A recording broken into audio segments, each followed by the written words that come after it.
अस्सलाम वालेकुम व्यूवर्स, आज आपके साथ बीफ भुना मसाला की रेसिपी शेयर करने जा रही हूँ। अगर आपने थोड़े वक्त में कुछ मज़े का बनाना हो तो ये रेसिपी ज़रूर ट्राई करें। यकीन करें, बहुत जल्द बन जाने वाली और खाने में लज्जत से भरपूर होगी। मैंने बीफ का गोश्त ले लिया है, ये तकरीबन 1 किलो से ज़्यादा है और ये बोनलेस नहीं है, ये मिक्स है। इसके अंदर हड्डी वाला और बोनलेस दोनों तरह का है। अगर खाने में गोश्त के जायके को मज़ीद बढ़ाना है तो आप ऑप्शनल है ये तरीका, चाहे तो कर लें चाहे इसको स्किप कर दें। गोश्त को 2 गिलास पानी के अंदर आधा कप सिरका डाल के पानी के अंदर मिक्स कर लें सिरके को, और उसके अंदर गोश्त को तकरीबन 1 मिनट के लिए डिप रहने दें और उसके बाद इसको वॉश कर लें। दूसरा तरीका ये है कि 5 मिनट के लिए सादा दही में गोश्त को मैरिनेट कर दें और बाद में उसको चाहे तो वॉश करके इस्तेमाल कर लें। एक प्रेशर कुकर ले लिया है। ये जो गोश्त है इसको हमने प्रेशर कुकर में ही बनाना है।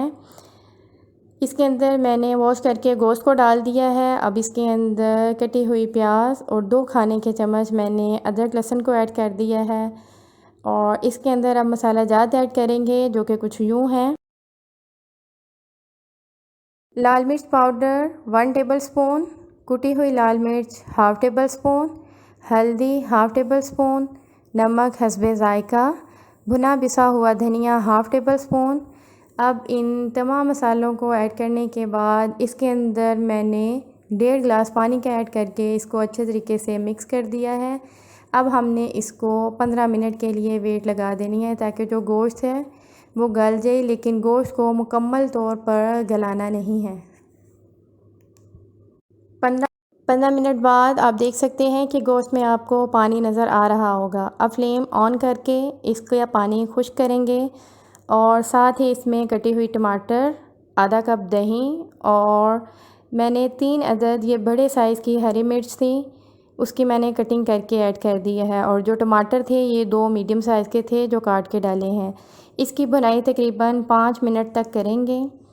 5 मिनट के बाद इसके अंदर 1 कप कुकिंग ऑयल डाल देंगे और इसको उस वक्त तक पकाएंगे जब तक गोश्त बिल्कुल टेंडर नहीं हो जाता और इसका जो पानी है ये रिड्यूस हो जाएगा। जब पानी रिड्यूस होना शुरू हो जाएगा तो गोश्त से जो है ऑयल सेपरेट होना शुरू हो जाएगा। हार्डली 7 से 8 मिनट के अंदर गोश्त अच्छे तरीके से गल भी गया है और बहुत ज़बरदस्त और मज़े की खुशबू आने लगी है। आखिर में थोड़ा सा गरम मसाला छिड़क दें। मज़ेदार भुना हुआ बीफ कढ़ाई तैयार हो गया है। इसको अब हम डिश आउट करेंगे।